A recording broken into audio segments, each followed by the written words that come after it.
Dashing director puri Jagannadh తెరకెక్కించిన తాజా చిత్రం డబుల్ స్మార్ట్. రామ్ హీరోగా రూపొందిన డబుల్ స్మార్ట్ మూవీ ఆగస్టు 15న రిలీజ్ కానుంది. అయితే ఈ మూవీ వస్తున్న డేట్కే mass Maharaja Raviteja mister Bachchan movie కూడా వస్తోంది. ఈ డేట్కే విక్రమ్ తంగలాన్, రాణా నిర్మించిన 35 ఇది చిన్న కథ కాదు, నాని నితిన్ ఆయా చిత్రాలు రిలీజ్ అవుతున్నప్పటికీ ప్రధానంగా పోటీ మాత్రం puri double smart, Harish Shankar mister Bachchan సినిమాల మధ్య ఉంది. అసలు ఈ రెండు సినిమాల పోటీ వెనుక ఏం జరిగింది? బద్రి సినిమాతో కెరీర్ స్టార్ట్ చేసిన పూరి జగన్నాథ్ ఇప్పటి వరకు ఎన్నో హిట్లు, సూపర్ హిట్లు, ఇండస్ట్రీ హిట్లు ఇచ్చారు.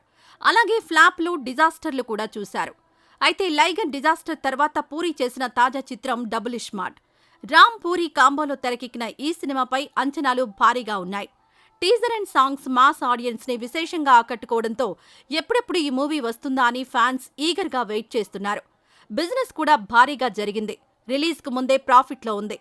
రిలీజ్ డేట్ దగ్గర పడుతూ ఉండడంతో ప్రమోషన్స్లో మరింత స్పీడ్ పెంచారు. లైగర్ డిజాస్టర్ తర్వాత వస్తున్న మూవీ కావడంతో ఈ సినిమా విజయం పూరికి కీలకం. మిస్టర్ బచ్చన్ మూవీని తెరకెక్కించిన హరీష్ శంకర్ ఒకప్పుడు పూరి దగ్గర వర్క్ చేశాడు. అలాగే మిస్టర్ బచ్చన్ హీరో రవితేజతో పూరి ఇట్లు శ్రావణి సుబ్రహ్మణ్యం, ఇడియట్, అమ్మా నాన్న ఓ తమిళమ్మాయి, నేనింతే, దేవుడు చేసిన మనుషులు చిత్రాలను తెరకెక్కించి స్టార్ హీరోను చేశారు. ఇప్పుడు రవితేజ, హరీష్ శంకర్ పూరి సినిమాకి పోటీగా మిస్టర్ బచ్చన్ రిలీజ్ చేయడం అనేది ఇండస్ట్రీలో హాట్ టాపిక్ అయింది.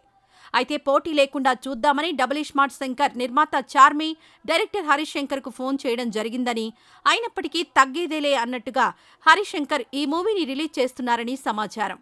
పోటీ వద్దని వాయిదా వేయమని అడిగినప్పటికీ డబుల్ స్మార్ట్ మూవీకి పోటీగా మిస్టర్ బచ్చన్ రిలీజ్ చేస్తున్నారనే కోపంతోనే చార్మి హరీష్ శంకర్ను ట్విట్టర్లో అన్ఫాలో చేసిందని వార్తలొచ్చాయి. ఇదే విషయం గురించి మీడియా అడిగితే Harish Shankar mister Bachchan teaser release ఈవెంట్లో క్లారిటీ ఇచ్చారు.